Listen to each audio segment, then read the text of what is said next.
All right, here we are back in Animate. I'm going to do like some fun stuff with Animate. I want to go through like a bunch of different things.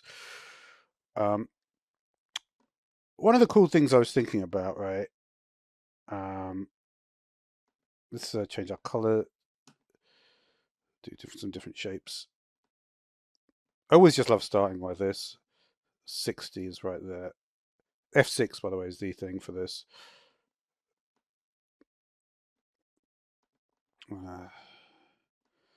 So do a little bit of movement. Kind of handy. You can just do like a bunch of different F6s. For instance, this one could not like that. This one could be down. Why are you doing that, bro? You have to do it like that, otherwise it won't work properly, right? Then you go here. Will that create more funkier? Yeah, a little bit funkier. There's something else I wanted to do here. And then, like, in the last video, you can see I was doing all the go to and play stuff. Um, that wasn't really what I wanted to actually do on this one, though, because I actually found something out really weird, which is kind of interesting. Say you have this, right? And say, like, at all different points, it could just loop around, but let's basically, yeah.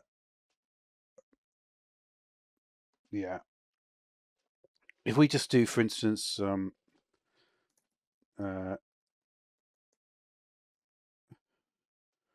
go earlier because we're at a later point, right? We're at 44, so we'll go to 11. We've got 60, right? So I'll sort of be, so that's 16 from the top. So that's just somewhere around there.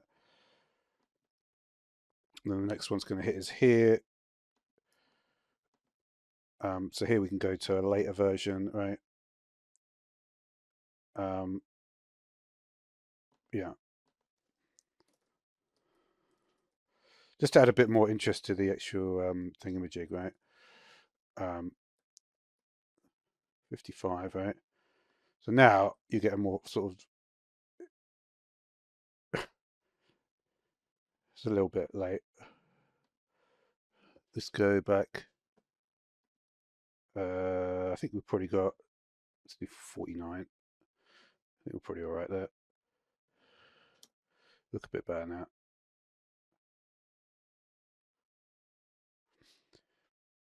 Now, what was I trying to prove? I was trying to prove something, which is if you have a symbol, it basically ignores it all.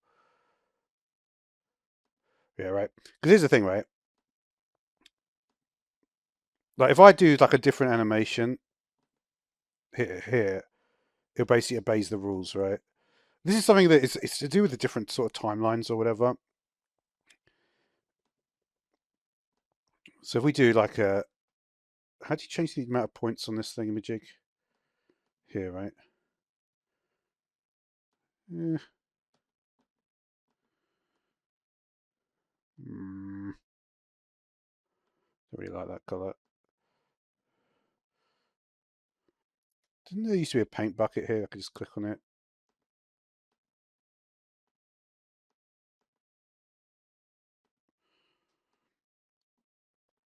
What was I doing here? Right, so we're on layer 2 here.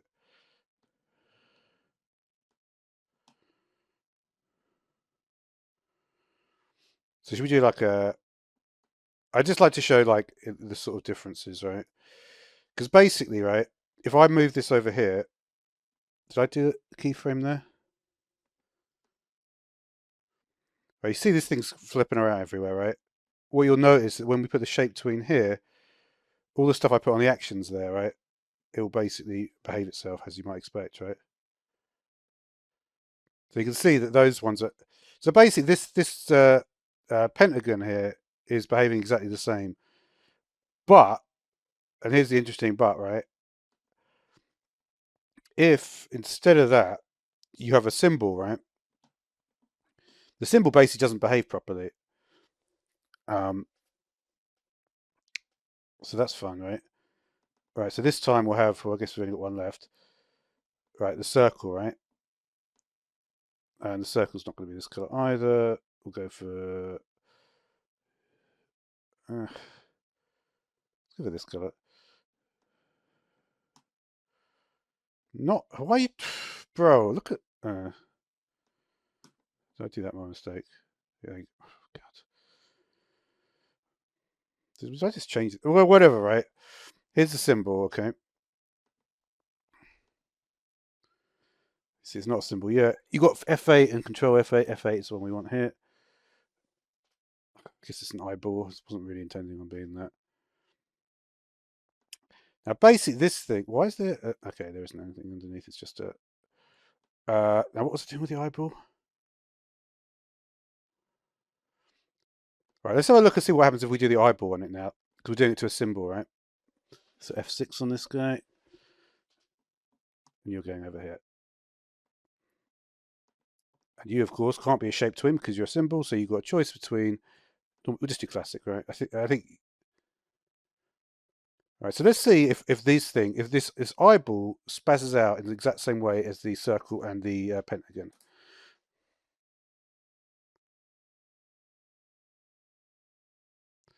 And you see it doesn't.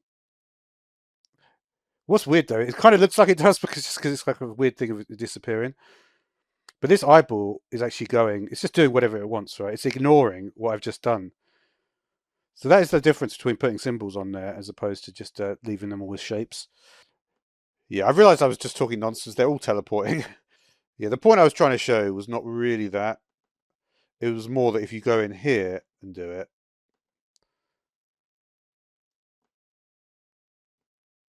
and then you have a shape between here, then it will ignore it. I think that was the point of it. So let's try that again.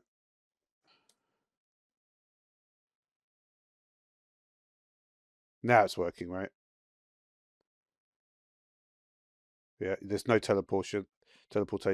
Before it was actually teleporting. Everything was teleporting because it's on the same timeline.